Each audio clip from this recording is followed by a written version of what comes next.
Hello friends, आपका स्वागत है आपके यूट्यूब चैनल सैनिक एकेडमी पे। मैं नेहा मैम। आपको जो हिंदी का टॉपिक चल रहा था जिसमें आपका था क्या अनेक शब्दों के लिए एक शब्द। हम बताए थे कि ना जो अनेक शब्द होते हैं उसका एक शब्द आपका बनता है और एग्जाम में लगभग करके 1 से 2 क्वेश्चन मिलता है और लोग ऑप्शन देख के भी कंफ्यूज हो जाते हैं कि इसका क्या होगा। थोड़ी सी शब्द में अंतर आता है, उसका आंसर भी बदलता है और ऑप्शन सारा सेम वही होता है। तो फिर हम देखते हैं यहाँ पे, उसको देख लीजिएगा अच्छे से। देखिए हम यहाँ पे आप लोग को बता रहे, आप लोग इसको नोट से बनाते चलिएगा और अगर आप इस चैनल पे नए जुड़े हुए हैं तो इसको सब्सक्राइब भी कर लीजिएगा। तो फिर हम देखते हैं कि आपका देखिए पहला बोला है कि जिसका जन्म पहले हुआ हो उसको क्या कहते हैं। तो उसको क्या कहते हैं? अग्रज। जिसका जन्म पहले हुआ हो। देखिए पहले मतलब अग्र। देखिए यहाँ पे अग्रज है ना, अग्र मतलब जानते हैं आगे। जिसका पहले हुआ उसे क्या कहते हैं? अग्रज। और फिर बोला जिसका जन्म पीछे हुआ हो। आपको पता है कि अनु, अनु मतलब क्या होता है? छोटा। अनुज, तो जिसका जन्म पीछे हुआ उसे क्या कहते हैं? अनुज। और जिसका जन्म पहले हुआ उसे क्या कहते हैं? अग्रज। तो देखिए यहाँ पे जिससे जीता ना जा सके उसे क्या कहते हैं? अजेय। जिसे जीता न जा सके उसे क्या कहते हैं? अजेय। अब देखिए दोपहर के बाद का समय, अगला आपका क्या है? दोपहर के बाद के समय को क्या कहते हैं? अपराह्न। जो दोपहर के बाद का समय होता है उसको क्या कहते हैं? अपराह्न। फिर देखिए जो बीत चुका हो, आपको कहते हैं ना हमारा अतीत था। एक समय की बात है कि वो हमारा मतलब जो बीत चुका मतलब वो अतीत था। तो जो बीत चुका उसे क्या कहते हैं? अतीत। अब जानते होंगे अतीत कहते हैं ना, हमारे अतीत की थी। तो जो बीत चुका उसे क्या कहते हैं? अतीत। अधिक बढ़ा चढ़ा कर कहना क्या कहते हैं? उसे अतिशयोक्ति। अभी जब आप लोग अलंकार पढ़ेंगे तो उसमें आता है एक अतिशयोक्ति अलंकार, जिसमें मतलब आपको शब्द को बढ़ा चढ़ा के कहना, उसे क्या कहते हैं? अतिशयोक्ति। फिर देखिए जिसका इलाज ना हो सके, इंपॉर्टेंट है, कई बार पूछा है। जिसका इलाज ना हो सके उसे क्या कहते हैं? असाध्य। इंपॉर्टेंट है, जिसका इलाज ना हो सके उसका क्या कहते हैं? असाध्य। और जिसका इलाज हो सके उसको साध्य। तो साध्य मतलब आपका इलाज होता है, जिसका इलाज ना हो सके उसे क्या कहते हैं? असाध्य। फिर देखिए थोड़ा जानने वाला, जो थोड़ा जानता है उसको क्या कहते हैं? अल्पज्ञ। ये अल्प मतलब थोड़ा, ज्ञ मतलब जानने वाला। थोड़ा जानने वाले को क्या कहते हैं? अल्पज्ञ। फिर देखिए जिसके समान कोई दूसरा ना हो, कहते हैं ना यह अपने आप में अद्वितीय है। मतलब इसके समान, अद्वितीय मतलब इसके समान कोई दूसरा है ही नहीं, ये अपने आप में अद्वितीय है।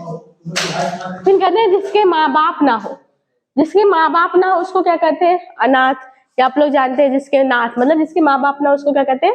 अनाथ। फिर देखिए जिसका कभी अंत ना हो, अगला आप क्या आपका? जिसका कभी अंत ना हो उसको क्या कहते हैं? अनंत। देखिए अनंत मतलब जिसका अंत ना हो उसे क्या कहते हैं? अनंत। कहते हैं ना अनंत है तो जिसका कोई अंत ही ना हो।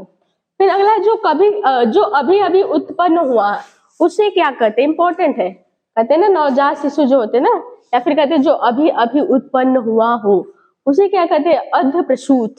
जो अभी अभी उत्पन्न हुआ है उसे क्या कहते हैं? अर्धप्रसूत।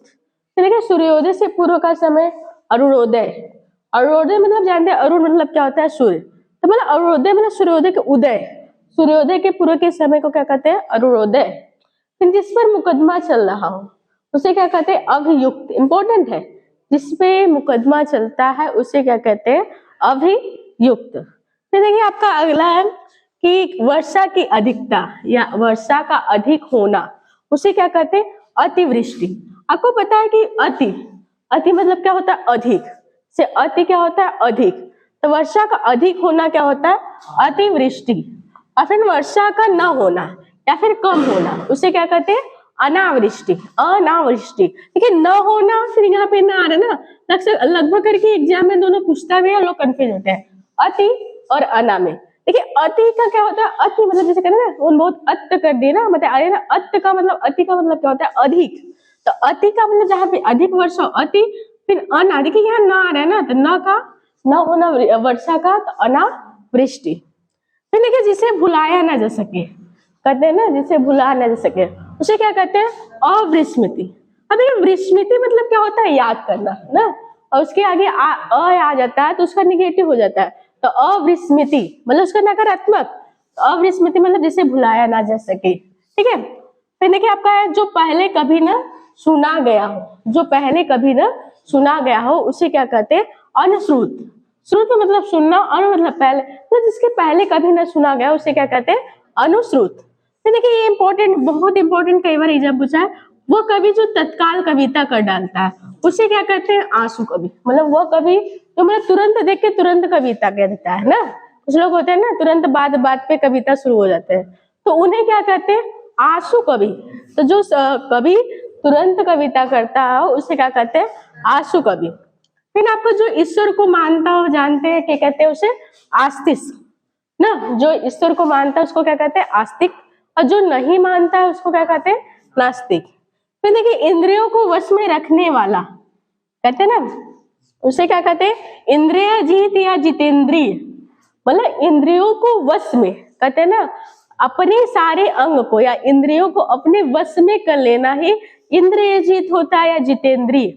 मतलब इंद्रिय जीत मतलब इंद्रियों पे जीत गया, या जितेंद्रिय मतलब इंद्रियों पे वह जीत चुका है। मतलब जो अपने इंद्रियों को, सारे मन को कहते हैं ना, उसका मन बहुत चलता है, या फिर हम लोग का मन इधर उधर बहुत चलता है ना, तो हम अपने मन क्या है, हमारे एक इंद्रिय है, उसको हम अपने वश में कर ले, वही हमारा क्या होता है, इंद्रिय जीत। फिर देखिए आपके पूर्व और उत्तर के बीच का दिशा इंपॉर्टेंट है। पूर्व और उत्तर के बीच की दिशा को क्या कहते हैं, ईशान कोण। जो पूर्व है और उत्तर के बीच की दिशा को क्या कहते हैं, ईशान कोण। जो ऊपर कहा गया कहते हैं ना, ऊपर युक्त, ऊपर कहे जाने को क्या कहते हैं, ऊपर युक्त। फिर इंपॉर्टेंट है यहाँ पे, पर्वत के नीचे तलहटी की भूमि। जो पर्वत के नीचे तलहटी की भूमि होती है उसको क्या कहते हैं, इंपॉर्टेंट है बहुत, उसे कहते हैं उपत्यका। जो पर्वत के नीचे भूमि होती है उसको क्या कहते हैं, उपत्यका। कभी कभी इसका विलोम पूछ देता है, जानते रहेगा उपत्यका। और फिर देखिए जो धरती फोड़कर जन्मता हो, जो धरती से जन्मता हो उसे क्या कहते हैं, उद्भिज। मतलब जो धरती से जन्म लिया हो उसे क्या कहते हैं, उद्भिज। फिर देखिए आपका खाने, अगला है खाने से बचा हुआ झूठा भोजन को क्या कहते हैं, उच्छिष्ट। जो खाने से बचा हुआ झूठा भोजन होता है उसको क्या कहते हैं, उच्छिष्ट। इंपॉर्टेंट है ये, इस पे विशेष ध्यान रखिएगा। फिर देखिए जो अपनी इच्छा पर निर्भर हो उसे क्या कहते हैं, ऐच्छिक। तो जो अपनी इच्छा अनुसार करे उसे क्या कहते हैं, ऐच्छिक। देखिए आपका जो था अनेक शब्दों के लिए एक शब्द, ये आपका इंपॉर्टेंट है, आप लोग इसको नोट से बना के अच्छे से लिख लीजिएगा और उसका रिवीजन कर लीजिएगा, और इस वीडियो को ज्यादा से ज्यादा शेयर भी करिएगा।